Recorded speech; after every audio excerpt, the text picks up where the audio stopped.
Let's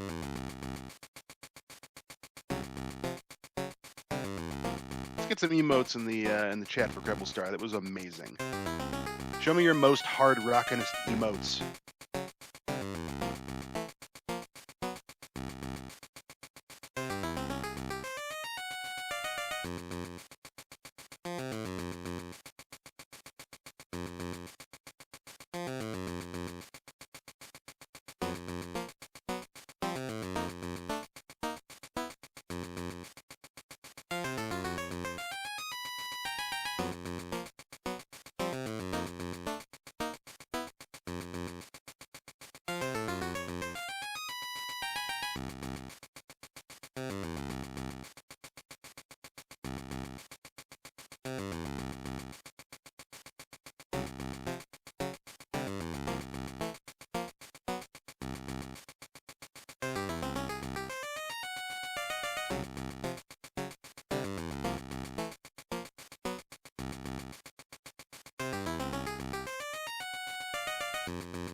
Just another reminder why we're here, everyone. This is to support Save the Children. Every day, 15,000 children die before their 5th birthday, mostly from preventable causes. Save the Children is willing to do whatever it takes to ensure that all children survive, learn, and are protected through 3 global goals by 2030. Number 1, no child should die from preventable causes. Number 2, all children should have access to a quality basic education. And number 3, no child should be a victim of violence.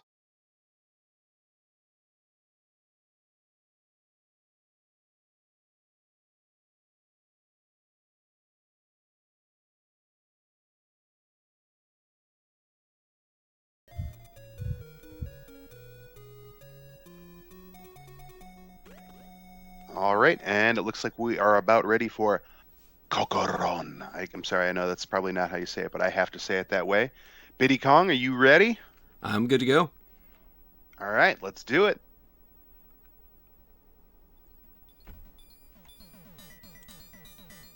I have.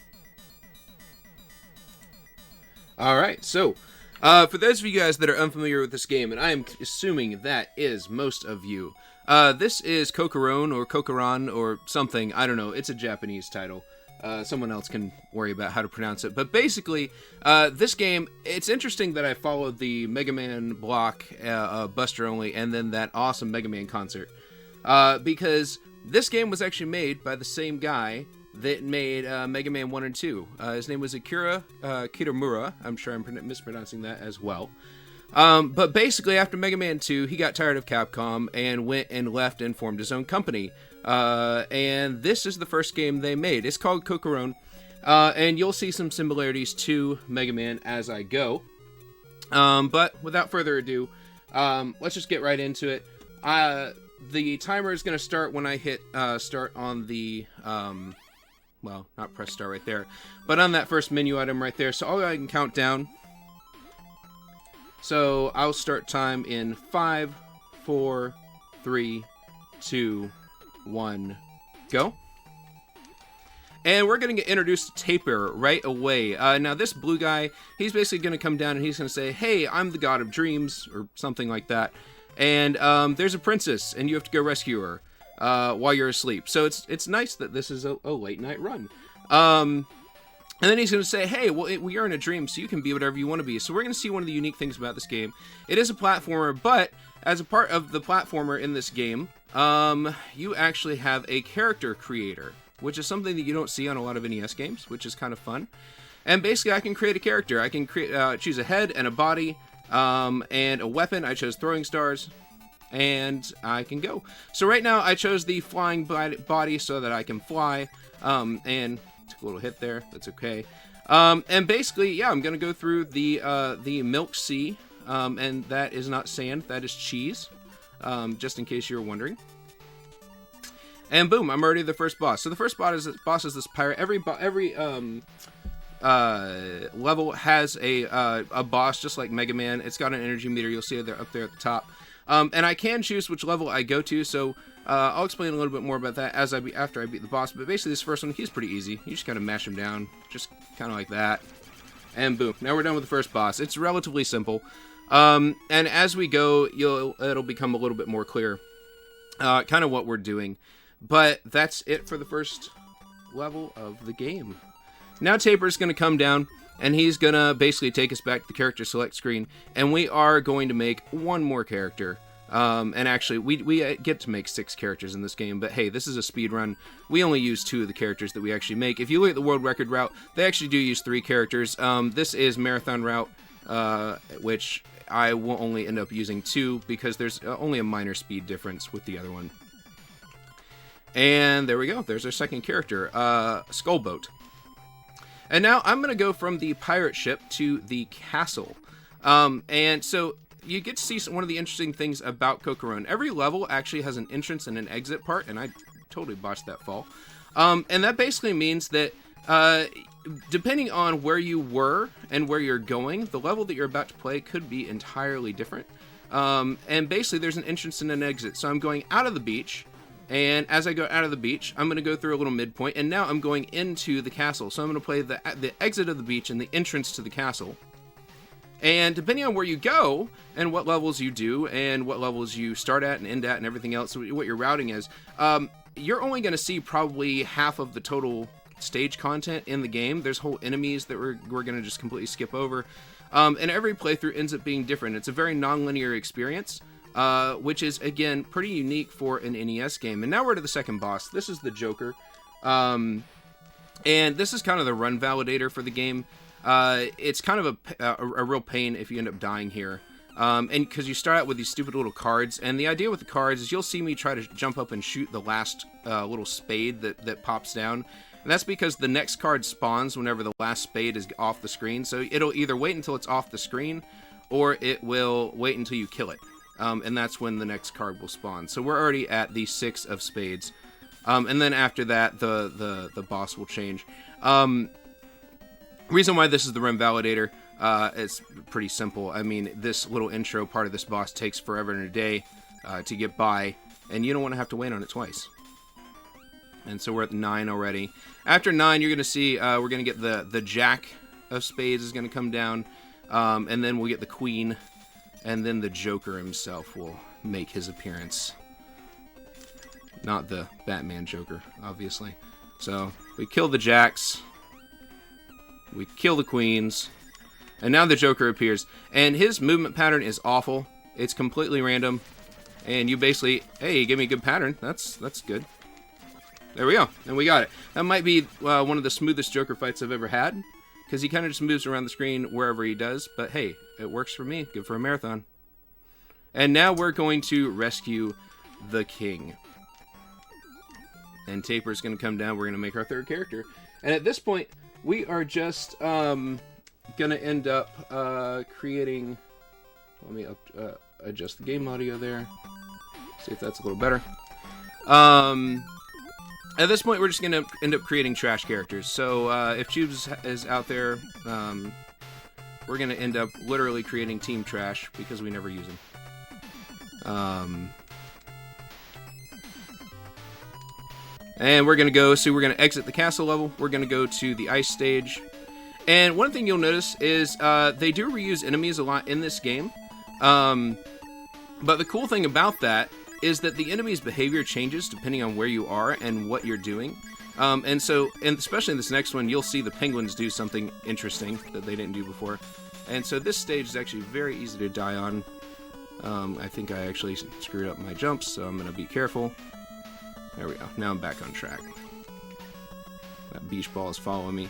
And then I'm going to go to what I would consider probably the second worst boss in the game here, and that is the Ice Dragon. And unfortunately, he has frozen Santa in a ball of ice, and we have to rescue him. Now the first phase is really easy. It's just this big dragon that he kind of hides in. It's obviously made of ice. And the idea here, yep, all right, messed that up. You want to get inside his, okay. You want to get inside his hitbox. If you get inside his hitbox, he won't move, which is good. And otherwise, he ends up moving around the screen very randomly. It can be an absolutely awful boss to try to beat, and you can very easily take a death there. But anyway, so Taper's going to come back down. You may end up noticing some similarities in the music as well. That's because the music's actually composed by two people that you'll probably be familiar with. But the boss theme and a couple of the other things are composed by the guy that composed the music for Mega Man 2, which is pretty cool. And then a lot of the stage music is actually composed by the guy that composed the music for Little Samson, which you also may have heard about. Here's the penguin. Penguins like blowing up like balloons, which is a little disturbing. And now we are going to take a wonderful trip through the skies by jumping on some eclairs with some smiling whales in the background. And this is going to take us all the way up to the moon, where we have what I affectionately have dubbed Star NG. And that's basically these stars that fall at random places, and shoot those stupid little stars to the sides. It's really annoying, but hey, we got through, and now we're at the moon. And so this boss is actually relatively easy to one cycle. You gotta make sure you don't get hit by the spinning stars. If you get hit by the stars while they're spinning around him, then it's basically instant death. If you just, sit there and take the punishment when they fly off of him, not a big deal. And there you go. And so when he dies, you're actually gonna see this little bandage on his head there. That's actually an homage to the old black and white movie, A Trip to the Moon. If you ever have seen that. Now, this next stage is relatively self-explanatory. This is probably a good time for donations, if you guys have any. I'm just going to make another character. Nothing fresh at the moment, but we are getting close to the end of the marathon, so if anyone has been sitting on something, now would be the time. Cool. Well, also, thank you for saving Santa. Oh, of course. You got to save Christmas. So we're going to deal with a little more Star NG here. This could be amazing. It could be awful. Taking a death on this stage is actually not that uncommon, unfortunately, because it's really hard to avoid all these stars all the time, and this is actually awful Star NG. Sometimes you can just run straight through here and not take a single hit. I should be able to finish this stage without dying. I sincerely hope so, because we're going to need those lives later on, and I'll show you why. And by the way, we always skip that big egg. I should probably note, every now and again you'll see these little eggs that are just kind of spinning. Little polka dots, they look real cute. But those actually house power-ups, but we never really stop to get them because the weapon we have is strong enough to do what we need it to do. And then also, you can farm them for health if you want to. But honestly, you've got to hit them several times to even spawn any power-ups. So it's one of those things where it's probably not worth the time. And now we're to the fairy boss. To my knowledge, it's pretty much impossible to one-cycle this boss, but it's pretty easy to cycle. There we go. We got her.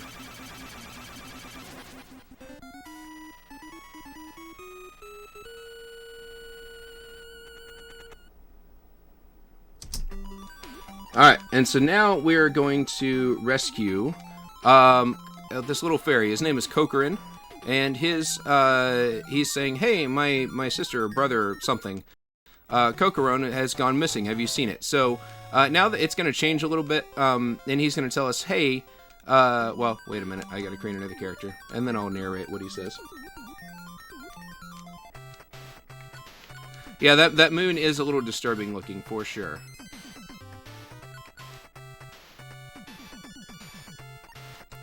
So we got little jet guy. Again, there's lots of different powers and abilities and stuff that the different bodies and weapons give you.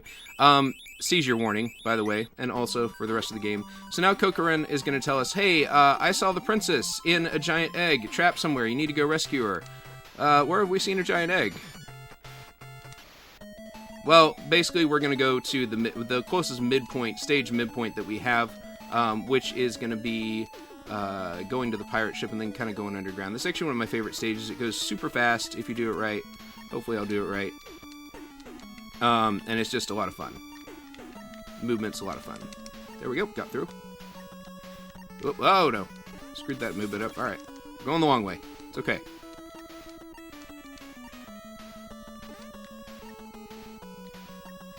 And coming around, and look at that, we found a giant egg. I wonder if there's a princess inside. There is. Excellent. We've rescued a princess.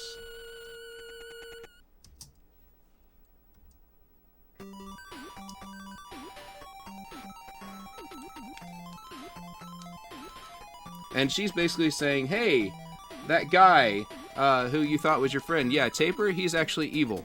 And he's kidnapped all your friends. So now we enter probably the toughest part of the game. This is a stage gauntlet. I actually only have the character that you see right now. Taper has kidnapped all of my other friends, and I have to go rescue them. The awful part about this part of the game is that if I die on any one of these stages, I have to redo the entire 5-stage block. So that's why I said I want to save my lives and not have to continue, because that's including on the boss at the end. So that's one. One's done. It's not awful. But, you know, that's okay. It's just our warm-up. The next one, we're going to start getting introduced to some of the more complex platforming here. And these are probably the toughest stages in the game, so... Oh, and I screwed that up a little bit. That's okay. We were able to recover. I landed on the cactuses down there, and the cactuses are basically instant death in this part because the body we choose in order to go as fast as we do has very, very, very little health. So it's very difficult. So this next stage, I probably won't say much. Hey, Billy Mays here. Excellent. Yeah, I see you know how hard this is, Billy. So this next one's gonna be interesting. There's lots of cactuses and there's little flowers I gotta land on. So here we go.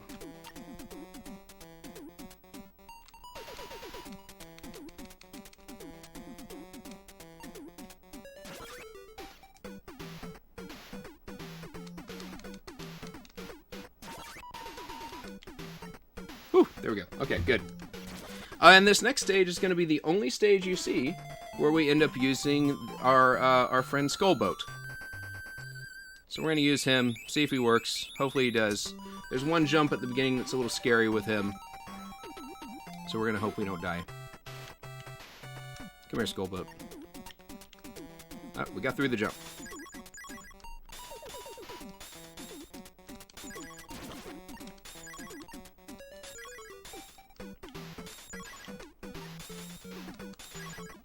As long as I don't bonk, we'll be okay. We're good. Okay, cool. So we made it through. That was good. That was good. Thank you, Skullboat. We appreciate your service. We don't need you anymore.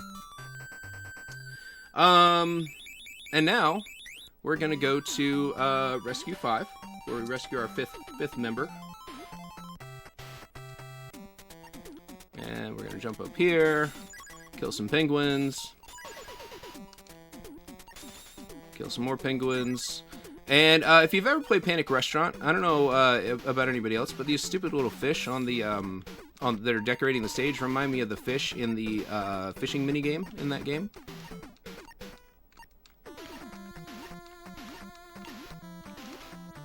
And we are through Rescue 5. So now, at this point, we are going to go into a boss fight. And you can probably imagine who that is. Cocoron, excuse me, is going to teleport us. We're going to choose our hero and then go fight Taper. So Taper is not awful, but whenever you hit him, he becomes invincible and then changes the direction of his movement. So fighting him can be really annoying if he decides to go up at the top of the screen and just camp. Like that.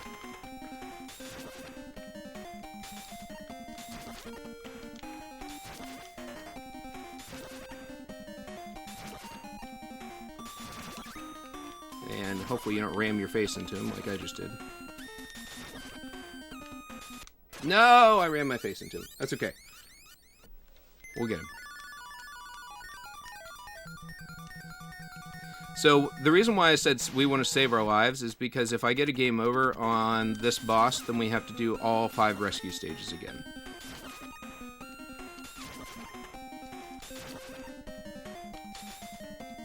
Come down here.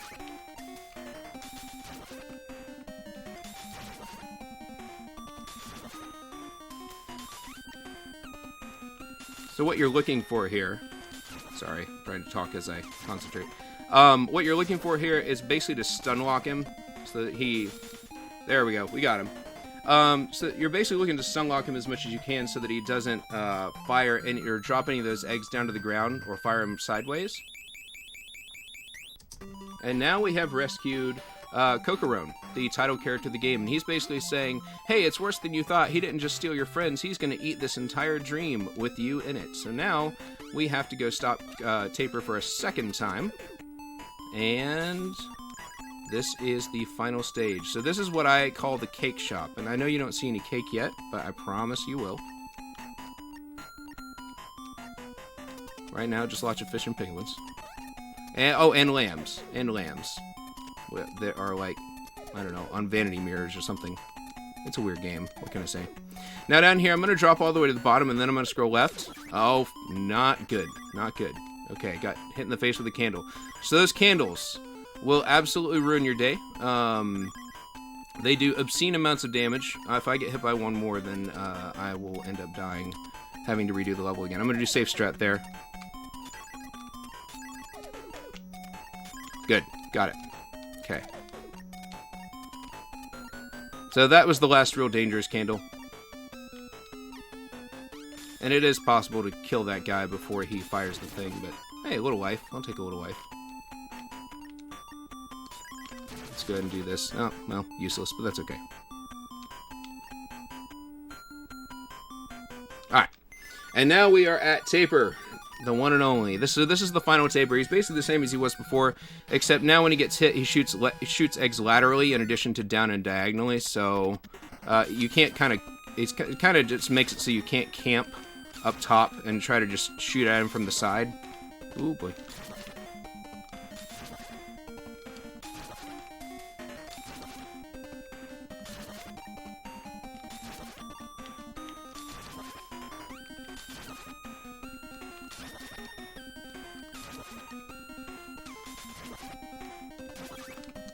And that's it. And time will be on the last little note of the little jingle. So, and time. And that is Cocoron. So, yeah, so this is a really fun game. Obviously, a little bit different, and obviously not in English. But if you are interested in running this game, the leaderboard is, I think there's only 13 people on the leaderboard. It's not a huge leaderboard. There hasn't been a lot of routing that's been done with this game, other than world record route and kind of just people going off of that, it doesn't seem like. So there's a lot of room for improvement, and there is actually an English translation patch if you want to do that with this game, and it doesn't change anything but the language. I didn't want to do that for this just because it's a marathon run. So it's pretty easy, pretty accessible to get into. So thanks to the Pixels for Peace guys for putting this event on. This has been a whole lot of fun with a great cause. Thanks especially to Manix for all the work that he put in, and Colt and all the other guys that have been doing a great job. So thank you guys. I've been BittyKong, and this has been Cocoron. So I'll let the credits play out, and the guys can transition whenever they're ready. Thank you so much, Betty. That was beautiful.